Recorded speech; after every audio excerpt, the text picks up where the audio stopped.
السلام علیکم پیارے بچوں۔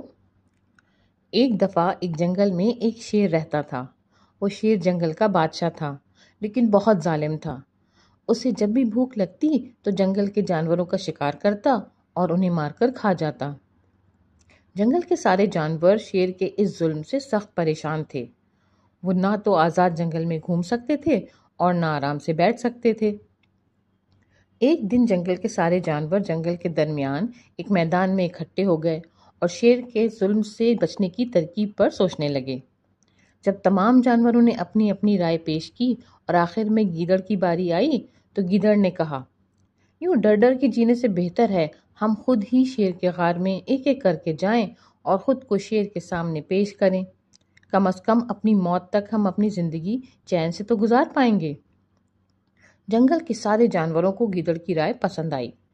گیدڑ شیر کے غار میں گیا اور اسے جانوروں کے فیصلے کے بارے میں بتایا۔ شیر نے گیدڑ کی تجویز منظور کرتے ہوئے کہا، دیکھو میں جنگل کا بادشاہ ہوں، اس لیے تمہاری بات مان رہا ہوں، لیکن ایک بات یاد رکھو اور جا کر دوسرے جانوروں کو بھی بتا دو کہ کبھی بھی میرے پاس آنے میں دیر نہ کریں، ورنہ میں خاموش نہیں رہوں گا۔ گیدڑ نے آ کر جانوروں کو ساری بات سنائی۔ اب وہ ایک ایک کر کے روزانہ شیر کے پاس جاتے اور شیر انہیں مار کر کھا جاتا۔ دن گزرتے گئے اور شیر ایک ایک کر کے سارے جانور کھاتا رہا۔ آخر ایک خرگوش کی باری آئی۔ خرگوش بہت عقل مند تھا۔ وہ شیر کے پاس قصداً لیٹ پہنچ گیا۔ شیر بہت غصہ تھا اور خرگوش سے کہنے لگا، تم سب کو میں نے پہلے ہی بتا دیا تھا کہ میرے پاس آنے میں تاخیر نہیں کرنی، پھر تم آج لیٹ کیوں آ گئے؟ خرگوش نے معصومیت سے کہا، بادشاہ سلامت، آپ میری بات سن لیجئے کہ مجھے آنے میں دیر کیوں ہو گئی۔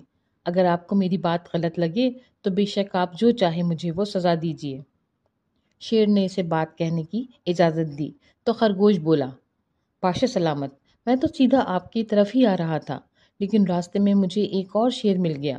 وہ ہمارے جنگل کا نہیں تھا، لیکن مجھے کھانا چاہتا تھا۔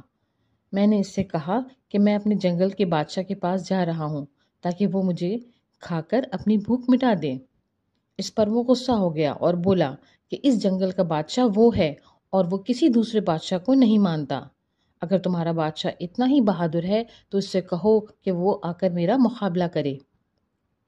شیر نے جب یہ سنا تو اسے بہت غصہ آیا اور اس نے خرگوش کو اسے اس کے پاس لے جانے کے لیے کہا۔ خرگوش شیر کو ایک پانی کے کنویں کے پاس لے آیا اور کہا، بادشاہ سلامت، وہ شیر اس کنویں میں رہتا ہے۔ شیر جیسے ہی کنویں میں جھانکا، اس سے اپنا عکس پانی میں دکھا۔ شیر غصہ ہو گیا اور دہاڑ کر اس کے اوپر کود پڑا۔ اس نے جیسے ہی کنویں میں چھلانگ لگائی تو پھر گہرے پانی میں ڈوبتا چلا گیا اور آخرکار اس کی سانسیں رک گئیں۔ خرگوش مسکراتے ہوئے وہاں سے واپس آیا اور جنگل کے سارے جانوروں کو شیر کے ظلم سے نجات دلائی۔ تو اس سے ہمیں کیا سبق ملتا ہے بچوں؟ یہ کہ عقل کا استعمال ہمیں بڑے بڑے مسائل کا حل نکال کر دے سکتا ہے۔